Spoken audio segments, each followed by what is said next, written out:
lectures from the Institute for Studies of Religion, in this case the History Department. We're grateful for our partnership with you as always. But before Dean Still comes up, Judge Kent Starr wanted to bring greetings on behalf of the university. So Judge Starr. Well, thank you, Professor Kidd, and let me say welcome to each of you for being here for this very special occasion, but a special word of warm welcome to George Marsden. We have all, I assume all of us, but certainly most of us, if not each and every one, has long admired his work. His scholarship is stunningly good. Virtually everyone knows, who's literate, knows about his just masterful works on the life of Jonathan Edwards. I have this sense of personal connection, if I may be afforded just a very brief moment, because in Christian higher education circles, his works are read to stimulate thought and conversation. And I will always remember with great pleasure being in, of all places, Florence, Italy, and having a steamer trunk full of books. And among the books were George Marsden books that we gathered together for a half day each day to reflect on Christian higher education and scholarship, and the outrageous idea of Christian scholarship, which is a very provocatively named book, but a very edifying book. So George, thank you for being with us. We are just delighted to have had you as a Baylor Bear for this season, and please know that you are always welcome here. And I'm going to shamelessly put in a plug. You will want this book. And he might even be willing to inscribe it, which authors love to do. But again, my personal warm word of welcome on behalf of the university. So thank you.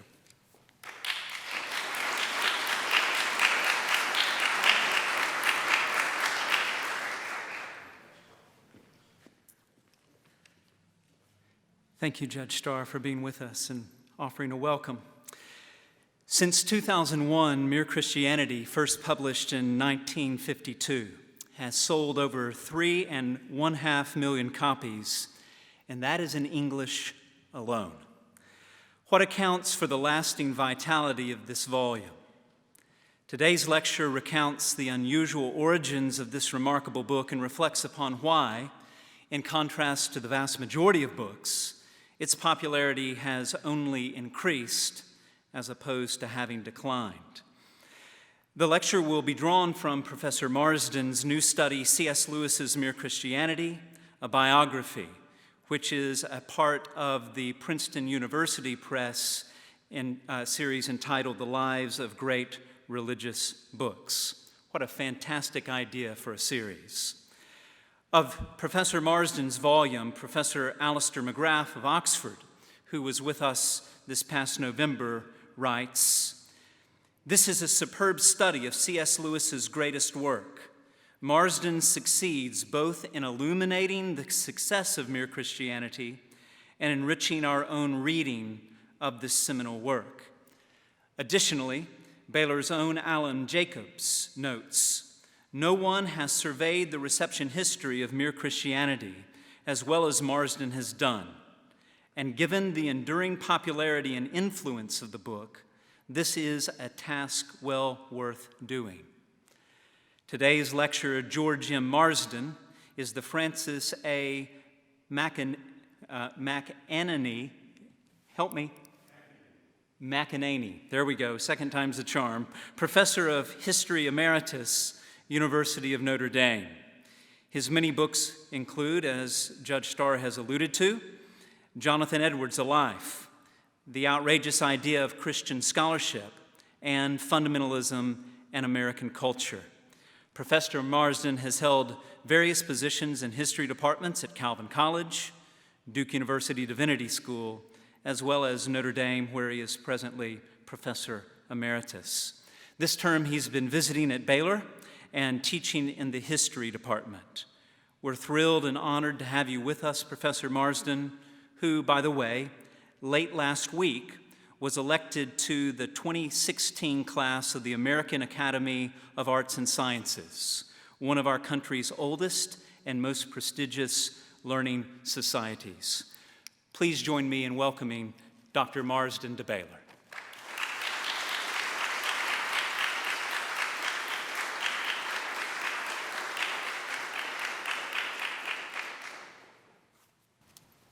Thank you, and I'm delighted to be here, and my wife Lucy and I have had a wonderful semester here at Baylor, and we've been telling everyone how well impressed we are by Baylor, so it's a great place to be.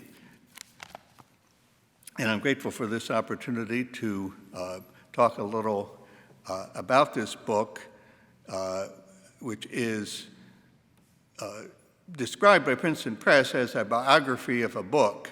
And so people often say, well, what's a biography of a book? And that's it's simply the life story of a book.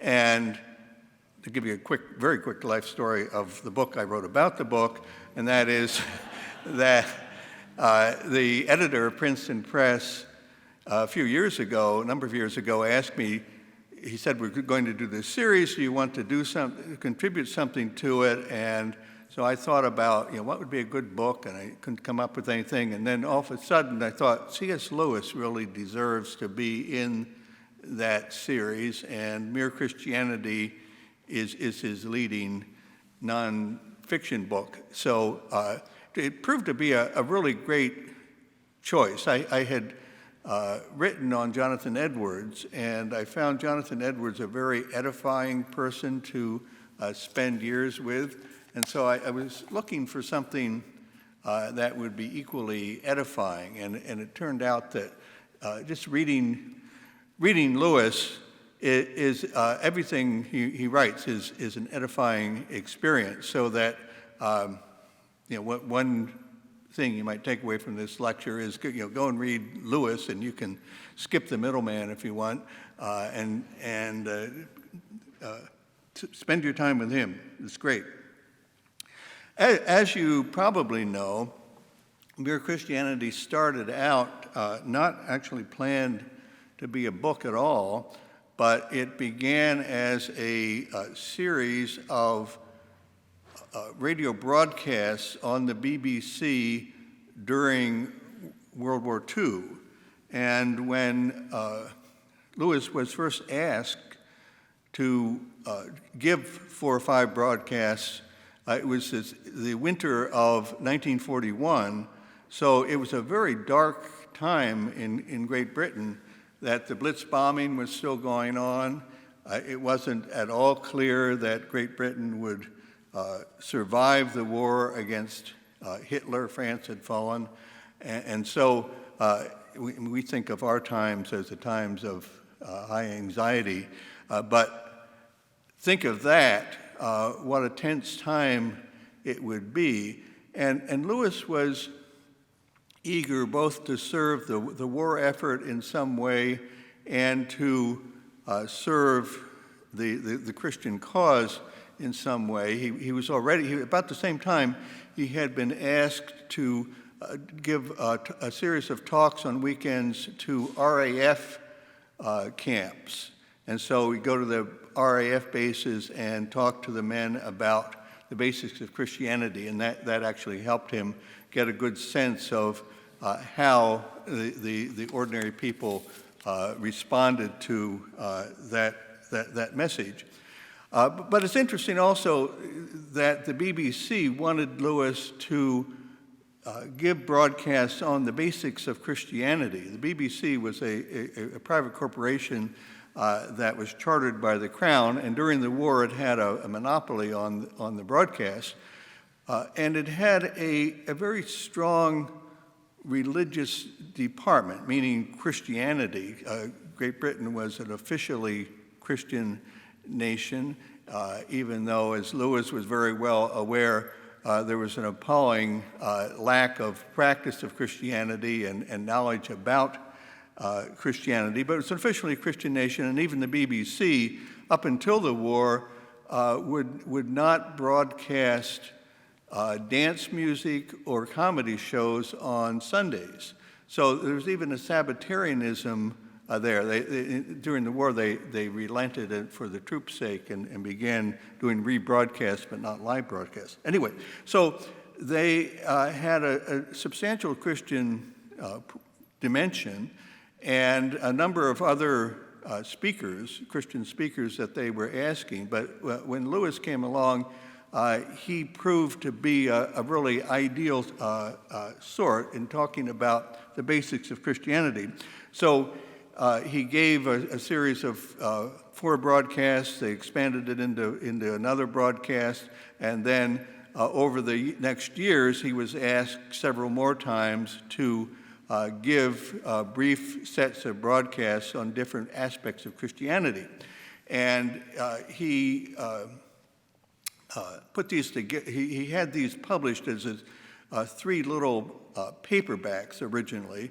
The first paperback, which had the first 2 sets of talks in it, was called simply and inauspiciously Broadcast Talks, and that was enough. Then it was published in the United States with the more catchy title of The Case for Christianity. And then there were 2 other little books that came out, and these sold reasonably well when they first came out. Lewis had become known for the Screwtape Letters, which came out just about the same time, and so usually they were advertised as by the author, C.S. Lewis, author of the Screwtape Letters. But it wasn't until 1952 that Lewis decided to gather these sets of talks together and to put them together in a single book. And actually, we don't have to know. There's no correspondence saying exactly who had that idea first, but he did that, and he then provided a new title, Mere Christianity, and a very important introduction in which he explained what he meant by mere Christianity. So one of the aspects of what I'm do in this book is to tell that very interesting story of the origin of the book, and then there is the story of its reception over the years, and I won't go into that here, but just to say one interesting thing is that American evangelicals tended to be a little bit wary of Lewis. It wasn't just because he smoked and drank, but he didn't talk about the inerrancy of the Bible, and they thought maybe he was a little too churchy. He was Episcopalian, and oddly, the Catholics had the same kind of reaction. They liked that he was a defender of Christianity, but they didn't think that Lewis was churchly enough. So Lewis was popular mainly in mainline Protestant churches in the mid-20th century, and it's only later on, in the late 60s, 70s, that Lewis comes to be an evangelical icon, so that Lewis, maybe next to Billy Graham, is almost the American evangelical saint. He's one of the most celebrated people among American evangelicals. So there's an interesting story about how that happens. It involves some conversion stories. Chuck Colson of Watergate fame was, he wrote a book that came out in 1976 called Born Again, which put the term born again on the map for people, and Jimmy Carter was running for president, and he happened to use that word about the same time, and people began to say, what's this born again business? Anyway, in Colson's book, he talks at length about being given a copy of Mere Christianity by a friend and sitting, going and reading about it and being really convicted by its chapter on pride, and that helped really put Mere Christianity into the canon of evangelical books. Next best known convert is Francis Collins of the Genome Project, who also wrote a book defending Christianity, and he too said he was given a copy of Mere Christianity, and Lewis anticipated all his objections, and he was instrumental in leading him toward a conversion.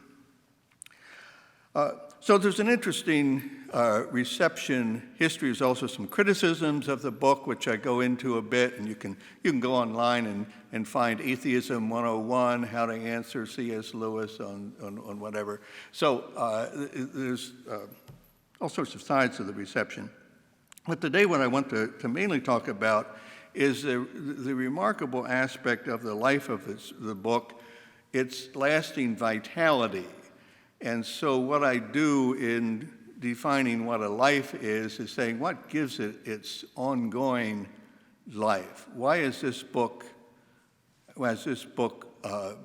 remained so popular? And in fact, it's very unusual in that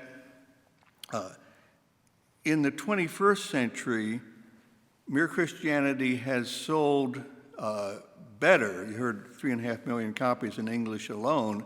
It sold better during those years of the 21st century than it did when it first came out, or even better, I should say, because it's always sold pretty well, but now it sells even better. And that's very unusual for a book. Almost all books will make a big splash and then it fades away. But this book continues to be, if not growing, at least holding its more than holding its own. And it's also been translated into many languages. A friend who spends lots of time in China told me that next to the Bible, Mere Christianity is a book that Chinese Christians are most likely to have read. So it resonates in that culture. And as I said, it's immensely popular among evangelicals. In the year 2000, Christianity Today did a poll of readers, and what was the most important book of the 20th century. Mere Christianity came in first. And a few years ago during March Madness, the Emerging Scholars blog did a poll of its constituents, and they seeded 64 books, Christian books, and had them doing a playoff against each other. And Mere Christianity got past. It was a number one seed, and it actually beat the Augustine's City of God. But when it got to the finals, Augustine was back with the Confessions, and Mere Christianity finished only second. But I saw a review of that in Commonweal. It said, "With some relief, we learn that it finished second to Augustine," which I think is a fair enough comment. So the story of the life is different from the lives of most books, and so the question I conclude with is, and what I'm going to talk about here is, well, what gives it this lasting vitality? And I have five things that I've identified. The first is that Lewis always looks for timeless truths as opposed to the latest discoveries. And this is a trait that separates Lewis from most of the other thinkers of the mid-20th century, that he's so deeply embedded in history, and he's always looking for perennial Christian truths, for truths that have stood the test of time. And he saw that way of testing truth as preferable to thinking that whatever the latest ideas are likely to displace what people used to believe. And that reflected Lewis's own experience, that he was born in 1898, so he grew up in the Victorian world, but then the Victorian world by 1912 or so was beginning to be beset by modernity and changing very rapidly. And so Lewis, as a schoolboy, became a skeptic, and then that generation faced World War I. Lewis served in World War I. He was wounded, and so he survived the war. But he was part of that generation of disillusioned intellectuals. And after the war, he was very much at loose ends looking for meaning in life. And one of the things that helped him was his friend Owen Barfield, who used the term chronological snobbery to talk about the idea, the naive idea that the ideas of our time and place are superior to anything else that humans have ever believed. And so that proved to be an illuminating breakthrough for Lewis, that you didn't just have to dismiss the beliefs of the medievals or the beliefs of the Victorians as old-fashioned, but you could look at your own era as also a period that has its own quirks, its own insights. Some things are valuable but don't get taken in by everything. And you can see that in, he wrote a big volume in literary studies on for the Oxford History of English Literature on 16th century English literature. And in that, he has one of his titles is The New Learning and the New Ignorance. And I think that he would have said could be describing our own age, that we have new learning that has its values, but then we've forgotten a lot of things that people before us knew better. And he felt that he himself had been captured by he wrote, one of the first things he wrote after becoming a Christian was called The Pilgrim's Regress, which is a little bit difficult book, I think, but anyway, it's sort of based on the Pilgrim's Progress. One of the things that happens is he's captured by a giant called the Spirit of the Age, and the giant sort of represents a scientific view that you can see through to the material essence of everything, and that's one of the mythologies of modernity is that there is a material sense of things that's always the most basic or the most true.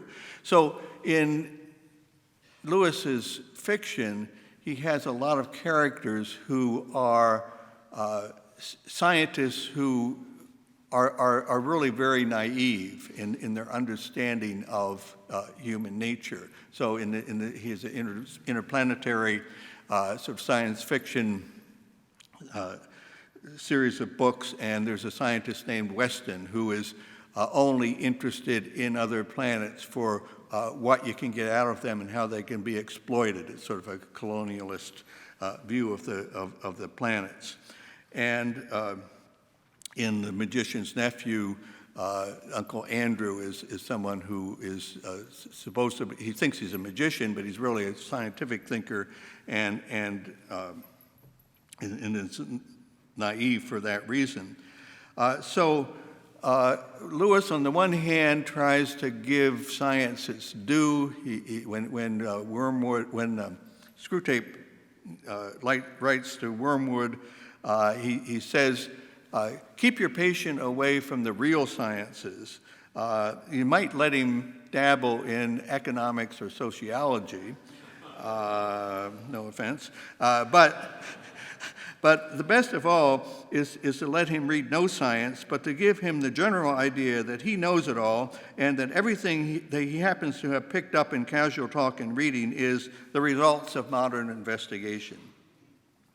So one of the reasons why Mere Christianity has lasted is that whereas in the mid-20th century, a lot of Lewis's Oxford colleagues and so forth would dismiss Lewis as being antiquated, it's actually by today, no one reads those people, or very few people read them, but lots of people read the ideas of Lewis, which by looking for timeless truths, have survived into the next century.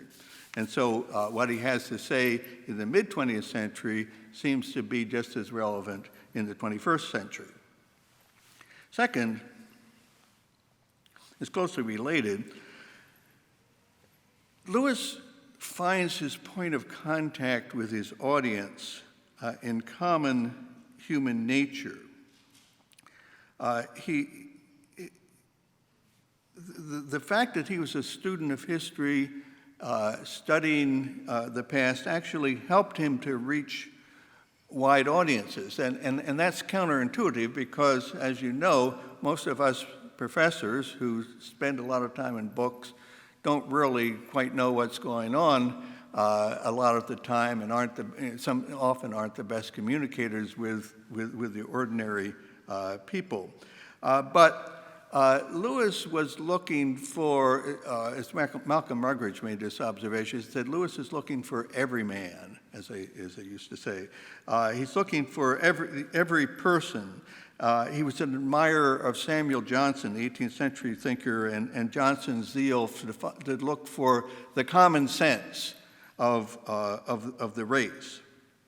And that meant that when Lewis was asked to speak on the radio, where he'd have to be speaking to every sort of person in England, he knew where to start, and that is with what's common to all human experience. How can I speak to these people from my experience that will relate to theirs?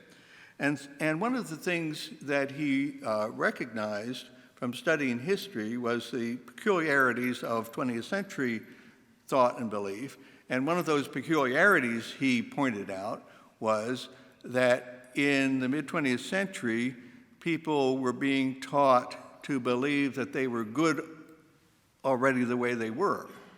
Now, if you think that was a problem in the mid-20th century, how much more is that a problem today, that people think there's nothing wrong with us, everyone's good the way they are? Well, it's already true in Lewis's time. And so what he started with was something from perennial human nature, is that everybody believes there is a right and a wrong.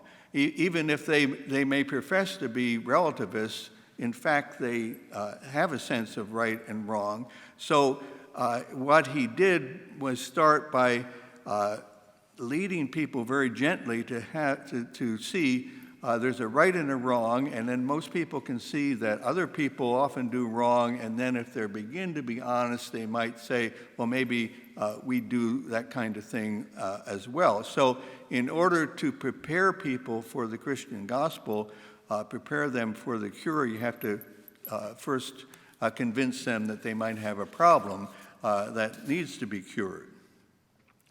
I think also in looking for common human nature, there's a sort of theological basis for the way Lewis understood his neighbors and took them seriously. And there's a very famous passage you probably heard in The Weight of Glory, a sermon he preached, where he says this: "It is a serious thing to live in a society of possible gods and goddesses, to remember that the dullest, most uninteresting person you talk to may one day be a creature who, if you saw it now, you would be strongly tempted to worship, or else a horror and a corruption such as you now meet, if at all, only in a nightmare.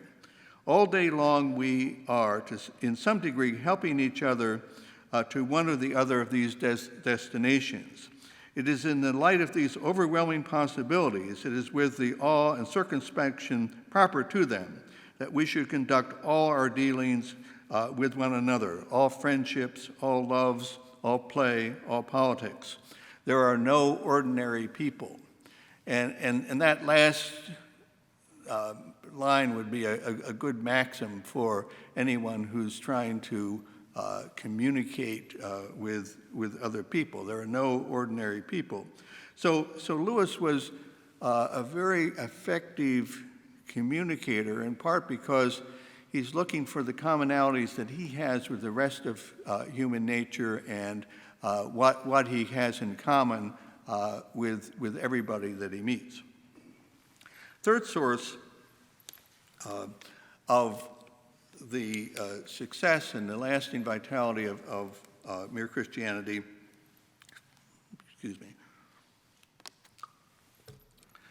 third is that it's not just a set of rational arguments, but it's designed to reach the whole person. And sometimes people assume that Lewis's apologetics was essentially rationalistic, and you see people who say, oh, that kind of rational apologetics is going out of date in the 21st century. But as many commentators have observed, Lewis has lots of conspicuous arguments within Mere Christianity, but he always surrounds them with appeals to the imagination or to desires or to other parts of your personality. And he says specifically in another place, he says, I'm a rationalist in the sense that reason is the natural organ of truth. But then he adds, but imagination is the organ of meaning. So if you're going to reason with people, you have to bring them along with the meaning of what you're talking about. And for meaning, you need to appeal to the imagination. So Lewis is constantly looking for ways to spark the imagination. So the Lewis of Narnia is the same as the Lewis of Mere Christianity. His first aspiration was to be a poet, and he always was constantly looking for metaphor and analogy. Someone's looked at more recent apologetic books, and there's some wonderful ones by Tim Keller or N.T. Wright, people are great, McGrath, and pointed out there's many more images in Lewis's work. He's constantly looking for ways to illumine something by an analogy or a metaphor. I think of him almost like a musician he's an artist. And there's a sort of rationality there that's basic to what they're doing, but they're also working within a tradition. So I think of Lewis as maybe like a Mozart of words, that he is so skilled in the technique of the music and so imbued in the tradition and so has such a sensibility that he can toss off a series of broadcasts just for occasional pieces and put them together, and they turn out to be a book that has this lasting value, that it turns out to be rhetorical gems. So from early on, people have commented that you get more than rationality in this book. One of Lewis's friends at Oxford, Austin Farrer, a theologian, remarked, "We think we are listening to an argument. In fact, we are presented with a vision, and it's a vision that carries conviction."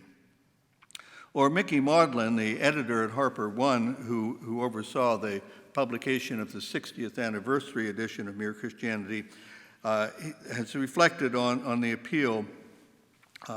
Maudlin says that, as in the works of Lewis's fiction, what he does is invite you on an imaginative journey. So in the fiction, if Christianity is true, then you are not merely theological right, you are joining Aslan's army, you're in league with the Eldila angels, you're God's ruler of the planets, you're in a battle for your soul with a tempter, you are on a bus trip to heaven hoping you will be invited to stay.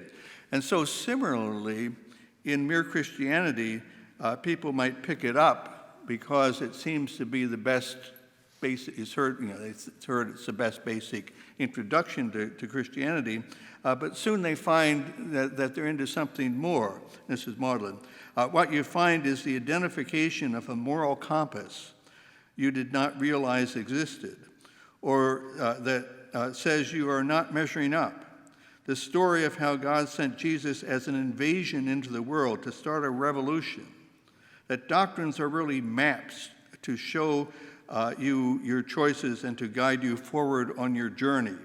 And that all this about God, Jesus, and the church is really about you.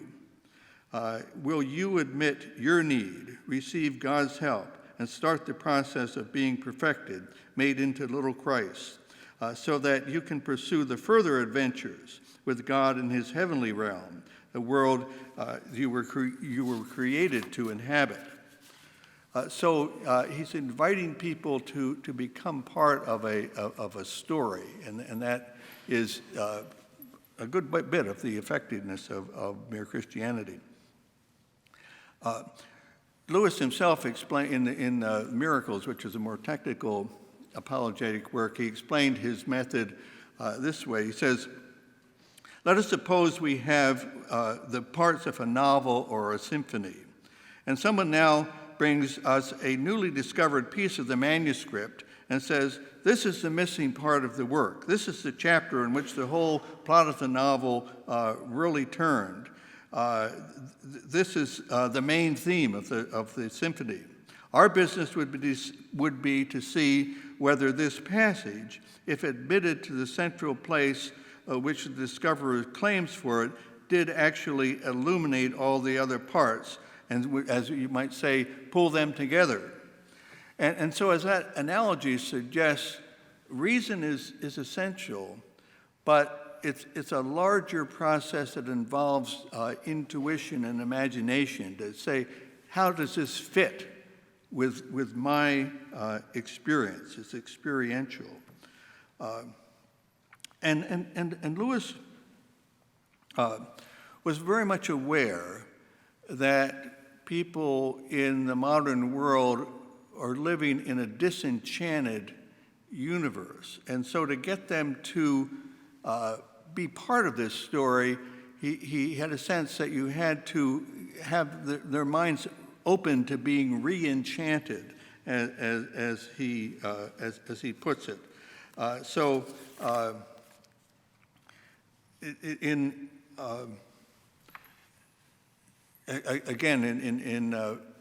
One of the things that he sees needs to be done is to be disabused of the assumptions of scientism and naturalism that people naturally have. I mentioned Uncle Andrew in the Narnia tales, that he has this what Lewis describes as a dreadfully practical scientific assumptions, and has no interest in the magical world. He claims to be a magician, but it's only for his own self-interest. So when Aslan begins to sing a beautiful song, Uncle Andrew convinces himself that he's only hearing a roar, because he says, who ever heard of a lion singing? And so unlike the other characters, Uncle Andrew cannot hear Aslan or the other animals speak, because he knows it's impossible for animals to speak. So what Lewis saw himself as needing to do is to develop a sort of counter magic. And he says this in his sermon, again, The Weight of Glory. He says, do you think I am trying to weave a spell? Perhaps I am, but remember your fairy tales. Spells are used for breaking enchantments as well as inducing them. And you and I need the strongest spell that can be found to wake us up from the evil enchantments of worldliness which have been laid upon us for nearly 100 years. Almost our whole education has been directed to silencing this shy, persistent inner voice. Almost all our modern philosophies have been devised to convince us that the good of man is to be found only on this earth. And in weaving that spell, to break the blinding enchantment of modern disenchantment, Lewis doesn't denigrate the role of reason. In fact, rationality is one of the things he values very highly. He actually studied philosophy, taught it very briefly. But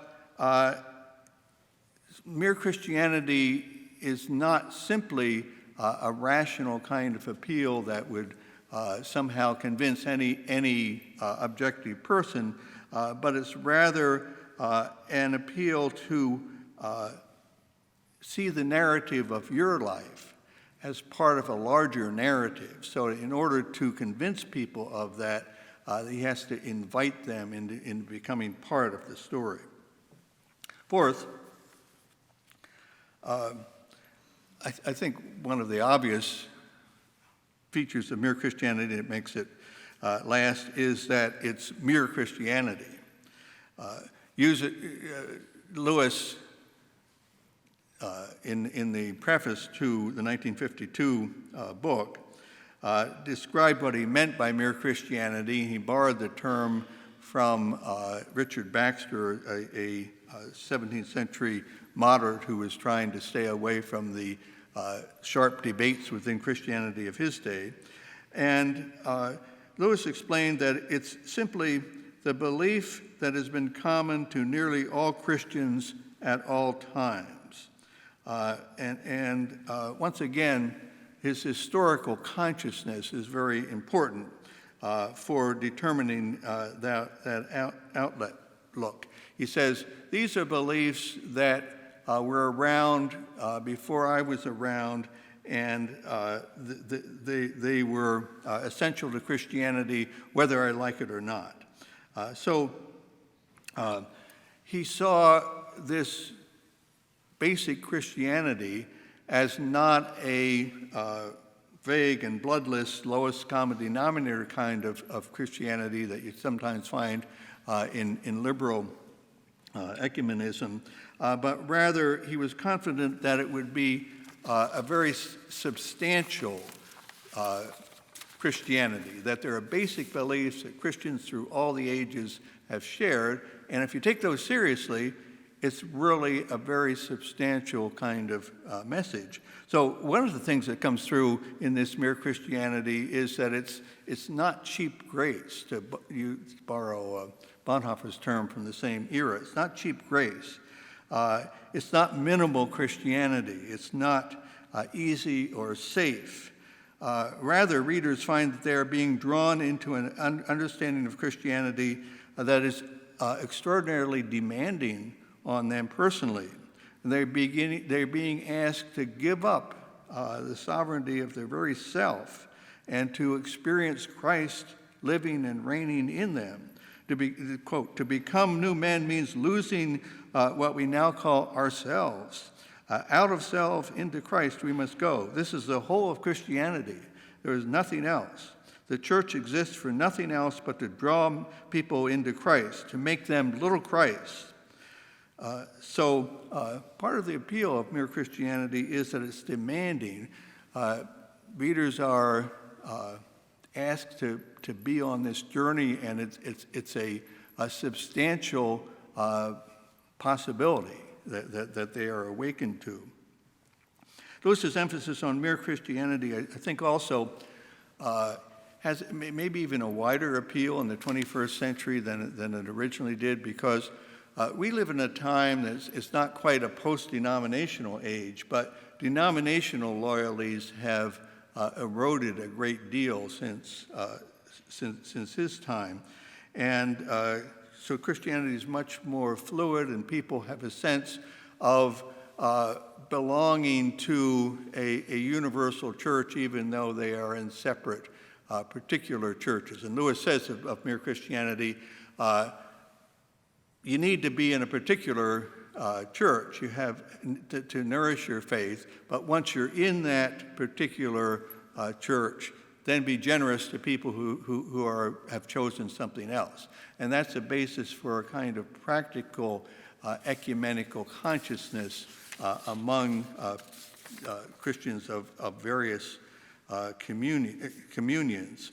And some institutions will describe themselves, if you look at their websites, as we stand for this or that, and for what Lewis called mere Christianity. And I think that's a valuable thing to do. And it strikes me that if you wanted to describe the project at Baylor, you could do a lot worse than saying we stand for mere Christianity, the substantial things that Christians throughout the ages have really agreed upon.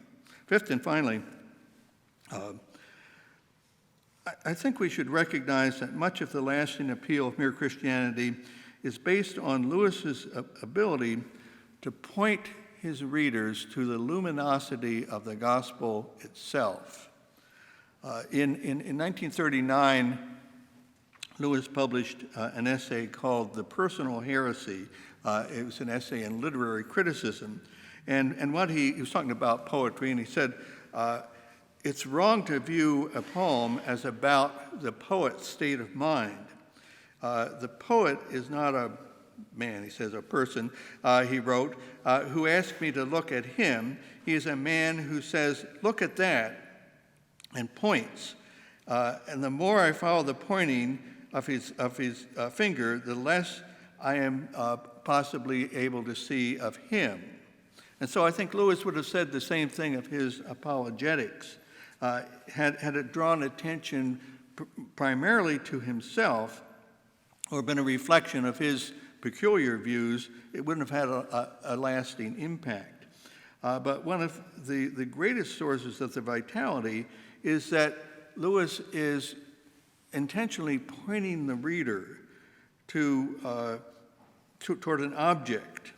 And so, as a number of people have observed, he speaks to you as sort of like a friendly companion on a journey, or someone said it's like an uncle explaining the rules of cricket to a nephew, or the companion on a journey. I take that it's like if you are going on a mountain hike with an expert naturalist. I have a friend who's an expert naturalist who takes us on hikes in California and points out wonderful flora and fauna and little flowers that you wouldn't see if you weren't with this guide.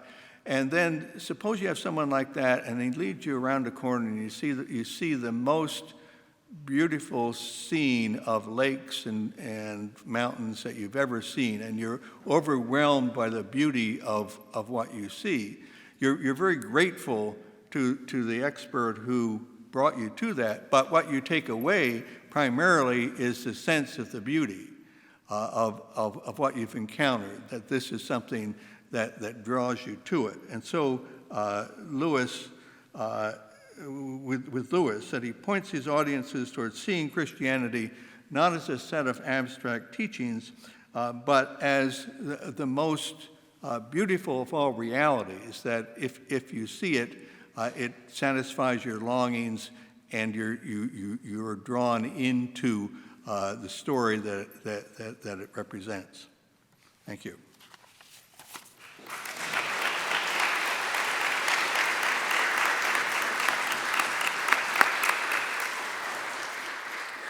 We do have time for some questions.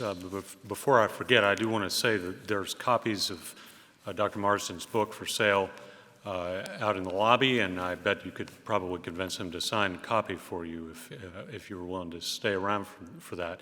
I am mindful that some of you do have classes and other appointments you need to go to, so if you need to leave, you can leave right now, and then we'll start the questions here in about 30 seconds.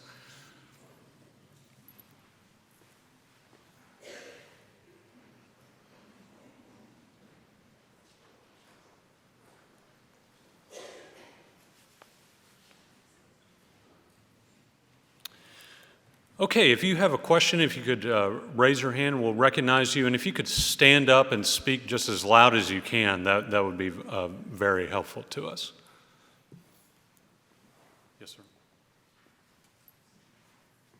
Where do you think that he developed this ability to speak as a common man? But he was an Oxford professor. Yes, that's a great question. Where did he learn to speak to the common man or common person. And one of the things I think is that his field was English literature, and he studied the history of language. He was what they call a philologist. And so he was very alert to language, and that sensibility that he took to the past, he also took to the local pub when he talks to the barkeep or to the gardener or people on the train that he's talking to. He's listening to the way people talk. And so what he says quite a few times after he's done this, and I think he learned it partly from working with the RAF, he says, what I do is I'm a translator. And you have to translate theological concepts into the language of the common person. And he has a bunch of examples of words that mean one thing to educated people and another thing to the common person. And he also says for theological exams, what you need to do is there should be questions that translate this doctrine into the vernacular. And if you can't translate it that way, then you probably don't understand it very well. And that's, of course, it's a job for clergy to try to do, to translate. But he had a very good ear and listened to people extraordinarily well. Roger. Very hesitant to say anything negative about C.S. Lewis. As soon as I feel I'm going out there. Because I taught courses on him. I love him. I recommend him to my students all the time. But theologians, when we're alone, say, yeah, but he wasn't a theologian, and that's part of the problem. So just to use an example from Mere Christianity. His chapter on the atonement, which is called The Perfect Penitent, and I'm sure you're familiar with it, is a very strange theory of the atonement that he seems to have borrowed from possibly Edward Irving or some other kind of sectarian preacher in England at this time, without being aware of it, I suppose. So we love Mere Christianity. We're kind of hesitant to recommend it as a theological book anyway. Can you resonate with that at all? Yeah, that's one of the criticisms that does come up, and that particular part is one of the places where people have said he missed it when he was trying to the beliefs of people throughout the ages. What he's trying to do is to get at try to get the essence without the controversies, but there's some cases where he doesn't. He doesn't quite do that, and I think that's fair criticism. There's a book by a Catholic author, admirer of Lewis called Mere Christianity, and that might be a good attitude. Say this is a very good book to get you started. It's not the book you should take to as authoritative Christian theology, but Lewis's own answer, he got some criticism like that during his time, and what was the translator bit. He said, if other theologians will do this job, fine, I don't need to do it. I'd rather start a school of thought, and he didn't profess to be expert on every theological topic. But that's a fair enough critique.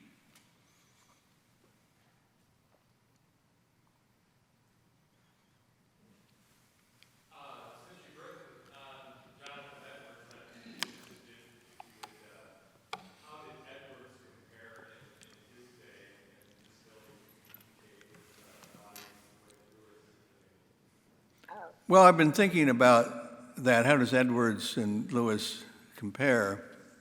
And actually, I'm supposed to do a project next year at Biola on virtues, and I thought looking at Edwards and Lewis on virtues would be an interesting comparison.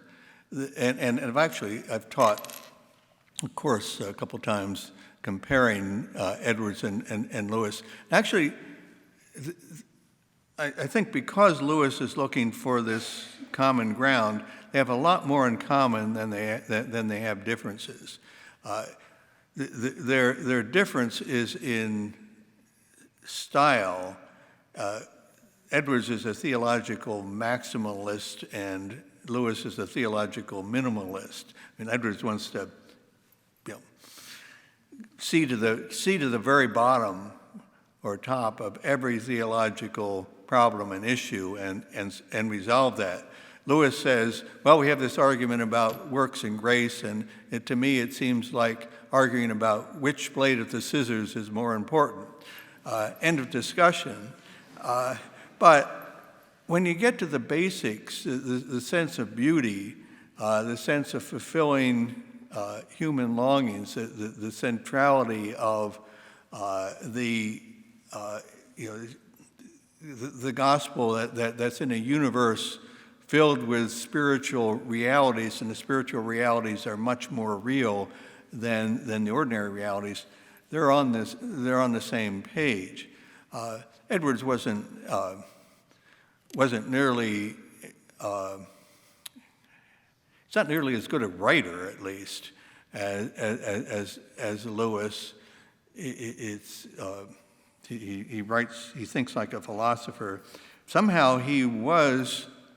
You read his sermons; they're often rather complex, but he was an effective communicator some of the time, and had a whole town in an amazing revival. So he could get through to ordinary people, but he did it, I think, not by making any concessions, but just by presenting. He's very clear and sort of heading off all the objections, and I think with an intensity that must have come through that we can't quite pick up from just reading the writings, and the sense of reality, I think, was his way of sort of drawing people into the importance of what he's talking about. Yes, ma'am. Doing my own basic personal research about the chronology of his writing and his personal life, I would like you to illumine me on, at 19, he ends this lifelong, until she dies, love relationship with Notre. And even his brother feels secondary to this. But the daughter had to come out and say, there really was a lot to this affair. And so he's writing Mere Christianity before he really marries George. And so as I'm reading this, I'm thinking, is he struggling with his personal demons that he had during that time with this McAnaney? I think so, yeah. The way you represent it sounds about right, that most people, I think, today agree that there was some sort of very odd relationship going on. And Lewis, in some other context, he says that when he was a young man after the war, that he says something like, I didn't know any more about morality than an orangutan or something like that. I mean, so moral categories weren't there. So he moved in with the mother of his former friend, the friend had died in the war, moves in with the mother and lives with her the rest of her life. And so I think my guess would be he had a sense that there was a de facto common law marriage there. Once he became a Christian, it's not exactly clear what was going on, but she didn't like it very much that he became a Christian, but he remained absolutely loyal to her, even when she was very ill and cranky, and he didn't have any relationship with any other woman until after she died. So I think he sort of thought, okay, whatever happened in the past is past, but I have to be faithful to this person that I was committed to. And so, yeah, I mean, he had a strong sense that, of right and wrong and sinfulness, and he, about the time he started Mere Christianity, he started also going to a confessor, and I think that makes you shape up a bit to if you're going to be preaching to the whole country, then that would be a good discipline to make sure that you're not being hypocritical. So whatever happened there, we'll never know exactly, but I think he took it very seriously.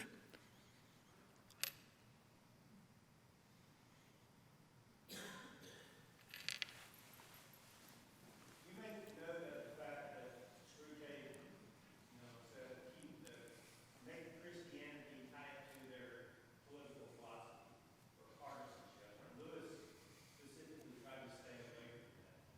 Do you think that mere Christianity is near or simple enough that it can be tied to partisanship, or that it's simple enough that it can be tied to every partisan idea? Well, yeah, I mean, what Lewis says in the passage I quote there is that something like Screwtape saying, get your patient to see that Christianity is useful for his political position, and then pretty soon he'll be thinking, well, the chief use of Christianity is because it advances my political party, and that's a good way to corrupt true Christianity. So Lewis is looking at the abuse that I think he recognized, particularly in the modern era of modern participatory democracies, that politics corrupts very, very, very greatly. He doesn't. I don't know if he speaks much to sort of the positive dimensions of relating your Christianity to your politics. I think he tried to stay away from that as an apologist, just to keep from losing half of the audience. But as you suggest, I think there are obviously legitimate ways that any Christian should be trying to relate Christianity to political choices. But to me, Lewis's point would be, if you find that your Christianity relates only to one side of the partisan politics of your day and the other side's always wrong, then there's probably something wrong with your Christianity. And I think he, because he's looking for perennial truths, he didn't want to get caught up in what's the latest political ideas of the time. He does say at one point, when he's talking about social philosophy, he says, Christian politics probably won't satisfy anyone because it's going to be more progressive on issues of things like poverty and more reactionary on things like family values. So don't expect it to fit with any current political system.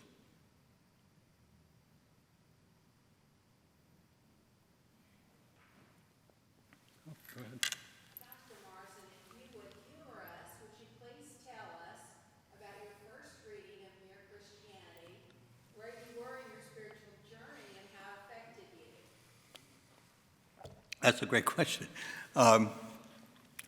Actually, I don't remember.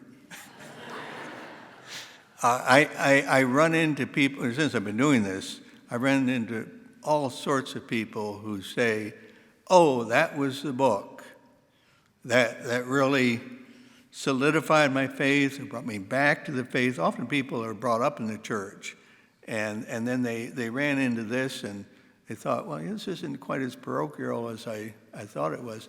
But I'd read it at some point, but I couldn't tell you exactly when. And when I started this project, I didn't have I couldn't have told you much detail at all about what was. I knew it was a very popular, famous book, but I went into it sort of new. But I have lots of friends who, for whom this is such a formative book, and I think that's what got me into it.